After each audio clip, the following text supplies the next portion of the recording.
Dua petugas polisi dengan sengaja bersembunyi di balik papan reklaim, bersiap melakukan umpan untuk mengejar target. Namun ketika datang sebuah mobil pickup, sayangnya angka pada alat tidak melebihi batas.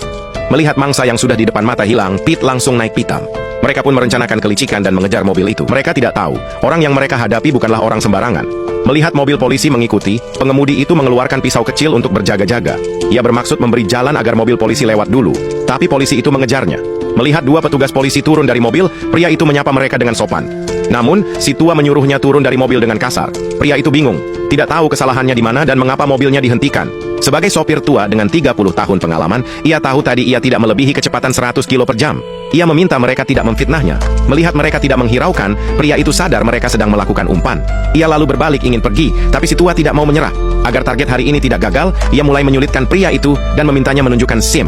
Pria itu pergi ke mobil untuk mengambil SIM. Polisi itu tampak sombong, tanpa sadar pria itu sudah berniat membunuh. Namun dia urungkan niatnya. Tapi si tua semakin babi bu. Melihat pria itu bukan orang lokal, ia menyuruh Pete menilangnya.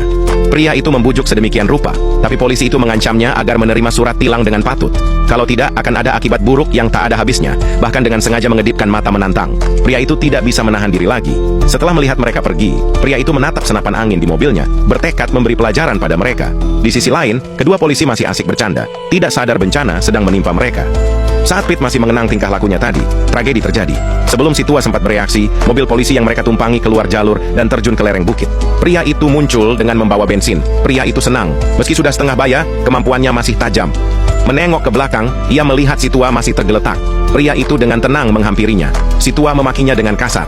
Tak lama setelah ucapannya, pria itu dengan emosi mematahkan kakinya, lalu menyeretnya ke depan mobil polisi. Pria itu langsung menyabet pinggangnya dengan pisau. Setelah melampiaskan amarahnya, pria itu memasukkan si tua ke dalam mobil polisi, lalu menyiramnya dengan bensin. Baru saat itu si tua panik. Tapi bagaimanapun ia memohon, pria itu tidak menghiraukannya.